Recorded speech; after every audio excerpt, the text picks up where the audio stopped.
What's going on, everybody?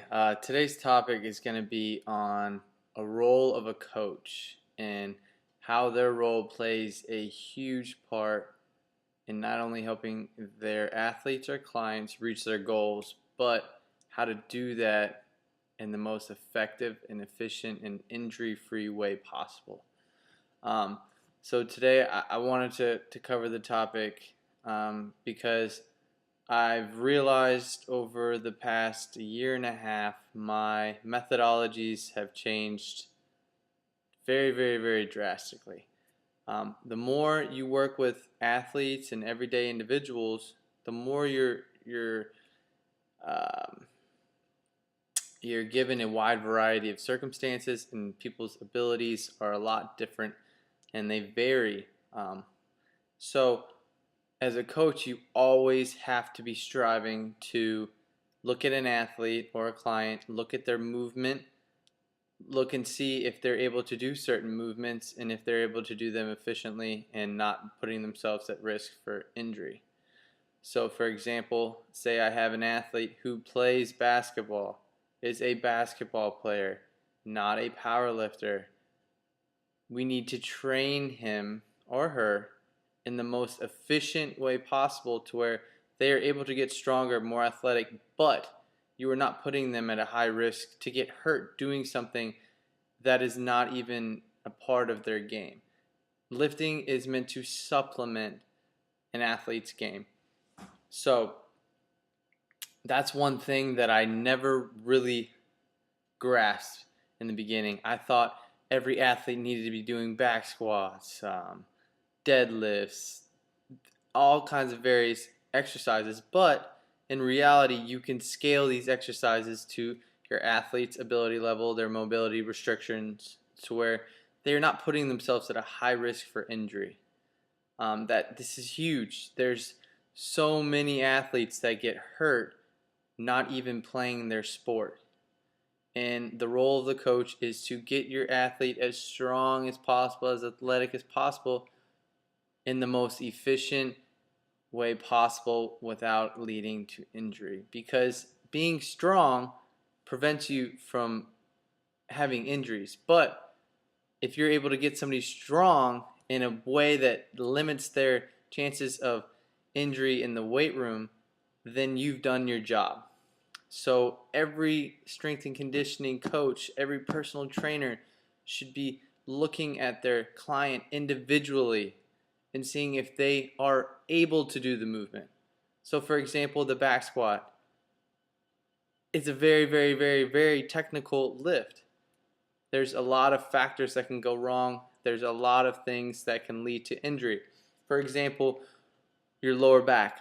I know so many people who have hurt their lower back squatting. The simple fact is, when we're squatting, we have this upright posture when we have the bar on our back.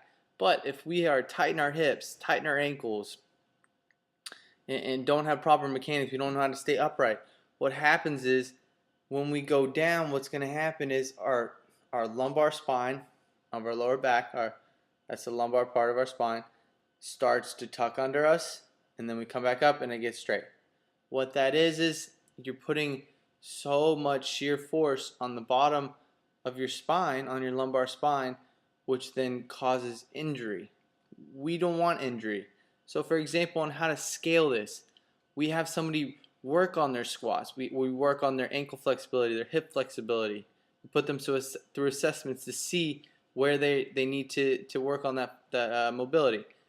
And we give them exercises that facilitate them being able to do the movements better. So for example, a goblet squat. If somebody doesn't have ankle mobility, we put an inch or two plate underneath their heels so they don't require as much ankle mobility, and they do a goblet squat holding a dumbbell or kettlebell right under their chin. And they go up and down and they practice that upright posture that is necessary for squatting properly without injury. And so, and you don't have that bar loaded on your back, and it's back squatting is so technical. And another exercise, any type of split variation, split like a split squat or Bulgarian split squat, reverse lunge, when you're in that split position, your spine is automatically going to be straight up, straight down. So for example, you can get an athlete very, very, very strong by having them do split variations or a reverse lunge exploding through that front foot,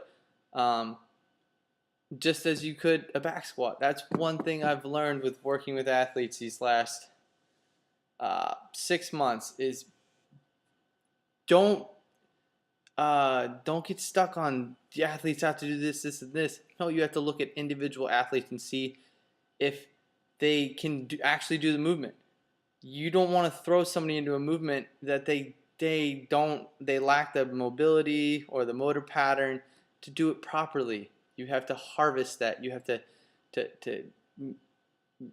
take their restrictions and fix them to where they're able to do that movement. I'm not saying a back squat is not beneficial. It is when done properly and when a person has the prerequisite ability to do it.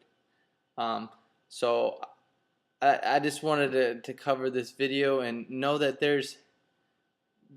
don't be, as a strength and conditioning professional, you do not have to be stuck in your methodologies. It's your goal to help your athletes get more athletic without putting them at a high risk of injury.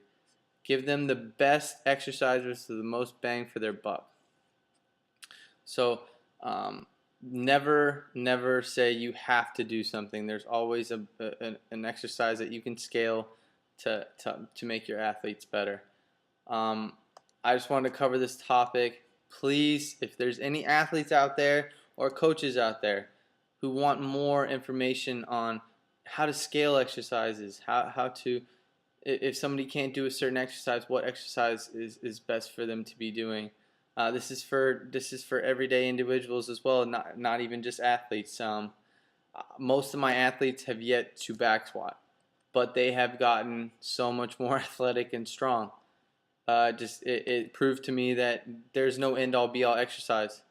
It's moving properly and moving weight properly, fast, explosively, and efficiently is what's going to harvest athleticism, strength, etc. So I hope you guys enjoyed this video. I really wanted to cover this because I've realized my methodologies have changed so much just by seeing athlete, client over and over again with different circumstances and being able to scale around those circumstances so we can get an equal benefit without having to put them at chance of injury. I hope you guys enjoy this. Please, seriously, any athletes or coaches that have any questions on how to scale or how they should implement this in their programs, please let me know. Please check out my website, Genetic Potential Academy, and also on Facebook and Instagram /Genetic Potential Academy. Hope you guys have a great one.